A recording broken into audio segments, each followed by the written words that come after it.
Hey guys, today I want to talk to you about my Philippine disaster. Now, a lot of you are going to think it's about me trying to buy some land, dealing with the government, getting a title, maybe trying to build a house, and the scams involved with hiring contractors. Maybe it has to do with having a Filipino wife and the expenses that go along with having that wife, a family to support if you're supporting a family. No, it's none of that. Maybe it's about not having enough money. Being a broke expat here in the Philippines. Is this starting to catch up to me? No. The real disaster, and this is something everybody needs to know about before they come here. The real disaster is healthcare. And let me take you on my 3-year journey to where I got to this point, where healthcare has put a big bump in the road with my Philippine retirement, and it's caused me nothing but headaches and heartaches. 3 years ago, I went in for a wellness check at Cebu Hospital, and this is one of these physicals that you can take every year. It's about 12 or 13,000 pesos, and they do the ultrasound. I've talked about it many times. They x-ray your chest, they ultrasound your organs, do a heart check, an ECG, they also do an echo, and they do a few other tests, blood work, stool sample, urine sample, and then you take all those results to your doctor. And your doctor goes over them. Now, 3 years ago, the test results weren't that bad. I was sort of worried. I had what they called a fatty liver, and I also had an enlarged prostate. Well, medication took care of the prostate problem. The fatty liver, that's a weight loss problem, diet problem that I really haven't addressed too much. But that is the beginning of my story of this healthcare nightmare. So I took that first year as being, I'm okay. Need to lose a little bit of weight, but I'm okay. The second year, a year later, I went and did it again. I'm using this as my annual checkup. And once I did it, and I did all the tests, and I went to see my doctor was concerned. She said there's a problem with my heart.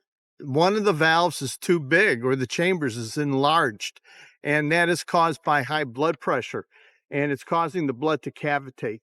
And to me, that was a big concern. And she gave me a lot of medicine for this. She wasn't even going back to the large prostate or the fatty liver. She was concentrating on this heart issue I had.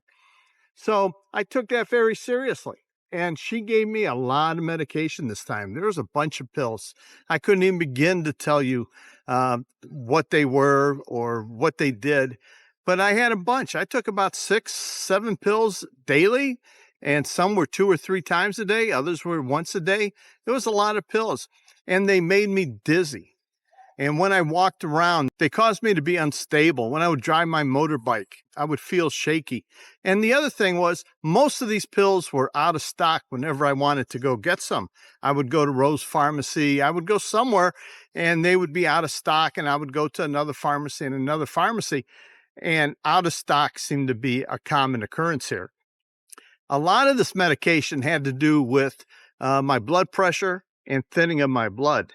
And I believe all that medication, it lowered my blood pressure where it caused me to be dizzy.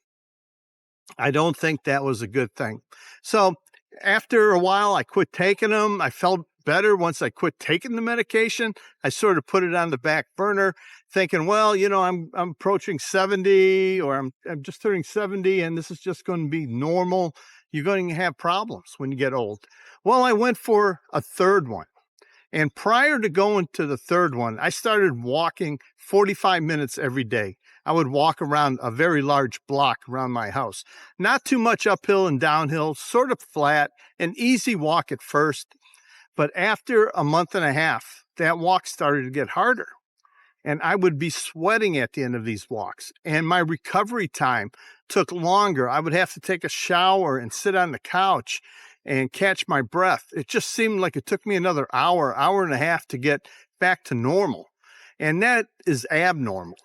The more you walk, the more you exercise, the easier it should be and less stressful. But it was becoming more and more stressful. And I had a big concern here.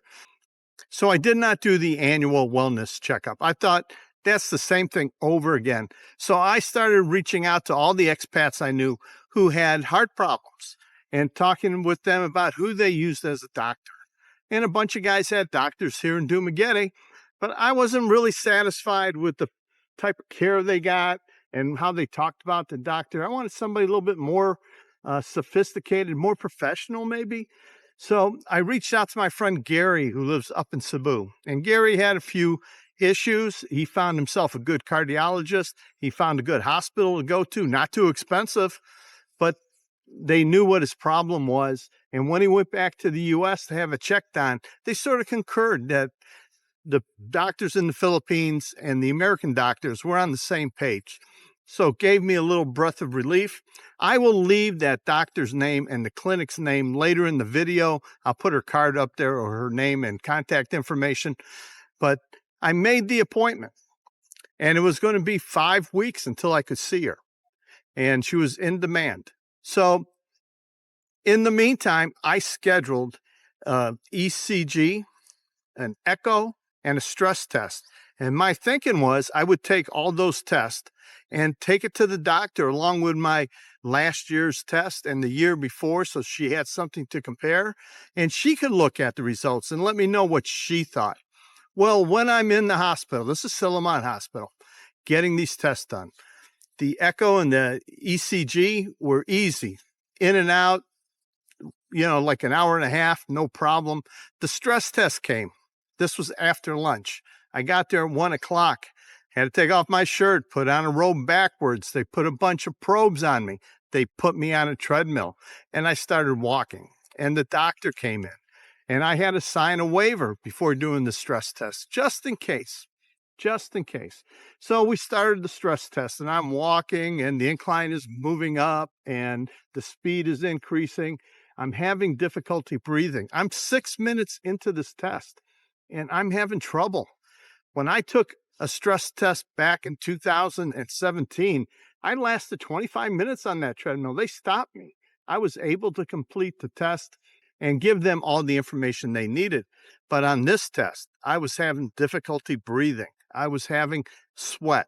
I was just having a difficult time completing this. And the girl who was monitoring my blood pressure and talking to me and making eye contact with me to make sure I was all right was getting a little worried. And she said, "You sure you don't want to stop now?" And I was out of breath. I'm at the 8-minute and 30-second mark. And I am. But I said, I'm going to keep going. I got up to 9 minutes and about 15 to 18 seconds, and I had to stop. I couldn't take it no more. My legs weren't hurting. It was my breathing. I was out of breath, like I was climbing up a mountain. It was difficult. And the doctor who was administering the stress test just shook her head. It's not so good. Even before I got the results, she's talking to me while I'm in the room with the stress test, while I'm getting dressed. She's telling me, it looks like you have a blockage or something. The test did not go well. And she says she has some concerns. She hopes I go see my doctor soon. And I was going to go in a week up to Cebu and see my doctor. So I have all these results now. This whole week, I'm panicking, man. I'm thinking, oh my God, maybe they have to put some stents in there. Maybe they have to do a bypass. Maybe I have to fly back to the US and have this work done. Re-sign up for Medicaid Part B, pay the penalty, get reinsured again, have all the procedures done. And once you go back home, there's a chance you might not come back. Maybe the care you need, you can't leave. Who knows what the doctors say? This was starting to stress me out, worse than the heart condition that I thought I had. And everything was going downhill. I'm worried about pennies and dimes and pesos and centavos. I'm worried about all the pennies because I'm just a broke expat here in the Philippines. And Janet and I decided, because of my health issues, we're not going to build the house. We're going to stop on that because that's stressful, making sure you don't get ripped off, building it. So we canceled the week prior to signing the contract. We stopped because of my health issues. Now I go see the doctor. I drive up to Cebu and I ride my motorbike. This is how, sick I am, I guess. I ride my motorbike on a Saturday morning from Dumaguete all the way up to Cebu. I stay at the Summit Hotel. So I get there Tuesday morning. The appointment's at 11 a.m. I get there a little early. I'm nervous. I take a cab there and I go to see the doctor. I wait in her waiting room and I see she was at Cleveland Clinic. And when I finally went in to see her, I asked her, "Hey, doc, You were in Cleveland? That's my hometown. And she goes, yes, she trained a little bit at Cleveland Clinic. So she was very knowledgeable about everything. She looked at all my test results and she goes, I sort of agree with the doctor from Silliman that there might be a blockage, but the tests are inconclusive. We need to retest. And she is concerned about this as well as I. She knows I've traveled all this way from Dumaguete just to see her. She sets up an appointment the next morning. I have to be at the hospital at 6 a.m. to prep for a 7 a.m. stress test. It's a stress test where I get on a bicycle and they do the echo at the same time that I'm stressed while I'm exercising and exerting all that stress on my heart and my body. So I get there. The first thing they do is take a normal echo, and this is to get a baseline. And this takes about a half hour, 40 minutes. The technicians there, a couple nurses, two other people there in uniform. I don't know who they are. And they're there to monitor me, make sure I'm all right. Then the doctor comes in. Now they've done the normal echo. They set up the bicycle. And I get on this bicycle, and they want me to do 70 RPM with the pedal, 70 RPM. And the resistance to the pedal, they kept increasing. They wanted me to get to 100%. I don't know what that was. Was it my normal heartbeat times 2? But she wanted me to get to 100%. And I started pedaling, and she's monitoring. Even she, the doctor, is using that probe to echo on my heart, to monitor my heart, check everything out. And I have a girl take my blood pressure. I have another girl looking me in the face, making sure I'm all right, talking to me, encouraging me to keep going, keep going, keep going. And my doctor's encouraging me. Everything's looking good. Keep going, Mike. Faster, a little faster.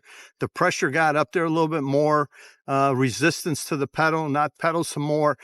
And she's doing all the testing. This is taking about 20 minutes, 25 minutes. And finally, she says, we're done. And I am totally out of breath. I wanted to quit so many times, but she kept pushing me. Let's do this. Let's get this. Keep going. Keep going. You're okay. Don't worry. Keep going. Keep going.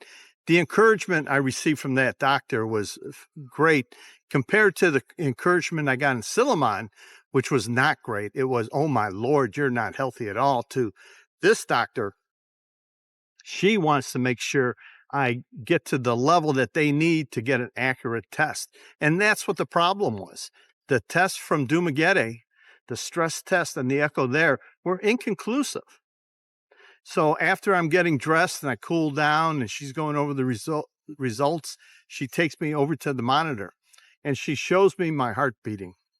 And she's showing all the chambers, the 2 chambers, and how they're boom, boom, boom, boom, and the blood's flowing and boom, boom. She goes, everything is fine. You have no blockage. The blood flow is good. I do have, once in a while, my heartbeat picks up and I have to like calm down or monitor that. And she told me, keep an eye on that. If it gets worse, to do something. But we go back up to her office. I'm prepared for all of this medication, but I am so relieved. I am one happy camper. So I get up to her office, and you know what she tells me? You need to lose weight. She says you're too heavy. Your heart is good, but you're too fat. And I appreciate the honesty there, that everything seemed good. She put me on some pills to help cause me to urinate more often and get the sugar out of my system. And she also put me on Bayer aspirin, the low dose once a day. So I have a big supply of that. I'm good to go. So Mike's Philippine disaster was the worry and going to see a doctor who was not the right doctor for me. Going to too many general practitioners, doctors who are cheap and who will tell you almost what you want, write you a couple prescriptions and send you on your way. Let me tell you about the cost. In Dumaguete, I paid for the, EKG and an echo and the stress test, and it was 7,400 pesos. When I went up to Cebu, I paid 6,900 pesos for the stress echo test combined. I also had to pay doctor fees. Now, my first consultation with her, when I first got there, that was 600 pesos. The next visit, after the stress test, I go up to her office where she writes the prescription. That one I have to pay 700 pesos. So guys, for under $400, I got everything checked out. And it could have been cheaper if I would have just used a better hospital and a better doctor than the ones that I had in Silliman. Silliman Hospital, Ace Hospital, that's perfect if you fall down, break an arm, sprain an ankle, you got a cut and you need stitches. But man, once you get into the heart, the lungs, into cancer, you need to find a better doctor, one that's trained better.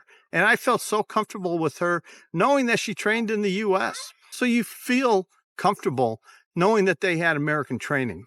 And also, you don't worry about the cost. I was worried about the cost of stents and bypass and all this, and it's minimal compared to everything else. It's 1,000,000 pesos, under 1,000,000. You know, you have to buy each stent. They're about 64,000 pesos. And then the total operation is about 200,000 to 400,000 pesos, depending on, the hospital you use and the doctor you use. The doctor fees are separate, but all these are affordable that you can have done, or you go back to your home country. But it's the diagnostics, diagnosed correctly. You take our friend Jules, who was sick. He had a problem prior to his cancer, and he was going to the doctor for a year. And during that whole year, they never detected he had cancer. And guys, this is the doctor here. This is the name of the clinic that I was at that she's in. If you're in Cebu or you need a good doctor, cardiologist, go see her. She did a great job for me. Dr. Inso, thank you so much for all your help. And Gary, thanks again for telling me about her. Until next time, guys.